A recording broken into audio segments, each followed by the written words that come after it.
Hello dear students, तो आज हम डिस्कस करेंगे बायोजियोकेमिकल साइकिल्स। बायोजियोकेमिकल साइकिल को हम इस तरह डिफाइन करते हैं कि the movement of chemical elements between the organism and environment in a cyclic path is called biogeochemical cycle. जब ऑर्गेनिज्म और एनवायरनमेंट के दरमियान केमिकल एलिमेंट्स मूव करते हैं लेकिन एक साइक्लिक पाथ में, तो इसको हम बायोजियोकेमिकल साइकिल कहते हैं। तो इसमें जो पहला साइकिल है वो है कार्बन साइकिल। कार्बन साइकिल इसको कहते हैं कि ऑर्गेनिज्म एनवायरनमेंट से किस तरह कार्बन लेता है और रिटर्न में फिर एनवायरनमेंट ऑर्गेनिज्म से कार्बन किस तरह लेता है, किस फॉर्म में लेता है, एक सर्कुलर पाथ में। तो इसको हम कार्बन साइकिल कहते हैं।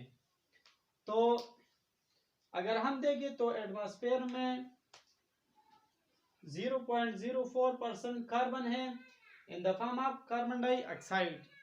कार्बन डाइऑक्साइड की शक्ल में 0.04% कार्बन है एटमॉस्फेयर फिजा में।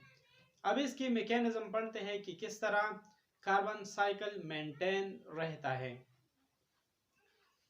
तो अगर हम देखें तो मैकेनिज्म को हम इस तरह डिफाइन करते हैं कि step wise description about a process और अ फिनोमेना।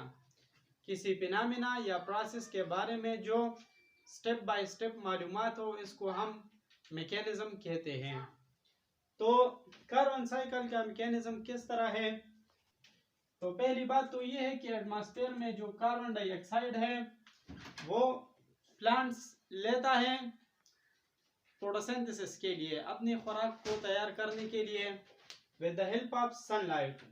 तो जब ये कार्बन डाइऑक्साइड को लेता है तो ये ग्लूकोज बनाता है अपने लिए भी यूज करता है, और दूसरे ऑर्गेनिजम्स भी इस ग्लूकोज पे डिपेंडेंट होते हैं अपनी एनर्जी के लिए। तो जब प्लांट्स ग्लूकोज तैयार करता है तो इस पे आते हैं हर्बिवोर्स। हर्बिवोर्स वो ऑर्गेनिजम्स होते हैं जो कि हर्ब्स प्लांट्स को खाते हैं। इसके बाद हर्बिवोर्स पे कार्निवोर्स आ जाते हैं, और कार्निवोर्स अपने लिए एनर्जी हासिल करते हैं इनसे। इसके अलावा जब ये अपनी फूड एनर्जी हासिल करते हैं तो किस तरह दोबारा एटमॉस्फेयर को कार्बन डाइऑक्साइड जाता है, तो इसके मुख्तलिफ तरीके हैं। पहली बात तो ये है कि फॉसिल फ्यूल्स। फॉसिल्स किसे कहते हैं? जब ऑर्गेनिजम्स खत्म हो जाते हैं, मर जाते हैं, तो उनसे जो डेड रिमेन्स बाकी रहते हैं उनको हम फॉसिल्स कहते हैं। इस प्रोसेस को हम फॉसिलाइजेशन कहते हैं। और फिर उसी फॉसिल से जो फ्यूल्स बनते हैं लाइक पेट्रोलियम, कोयल, नेचुरल गैस, इनको हम फॉसिल फ्यूल्स कहते हैं।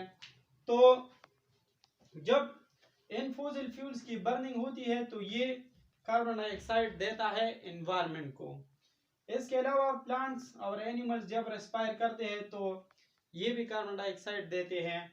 और इसके अलावा प्लांट्स और एनिमल्स की जब डिके हो जाती है तो उससे भी कार्बन डाइऑक्साइड रिलीज हो जाता है।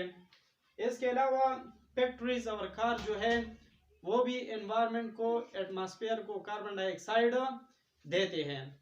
तो इसी तरीके से ये कार्बन डाइऑक्साइड दोबारा एटमॉस्फेयर में जाता है और प्लांट्स दोबारा इसी कार्बन डाइऑक्साइड को फोटोसिंथेसिस के लिए इस्तेमाल करते हैं, और इसी प्रोसेस के जरिए से दोबारा वो एटमॉस्फेयर में जाता है।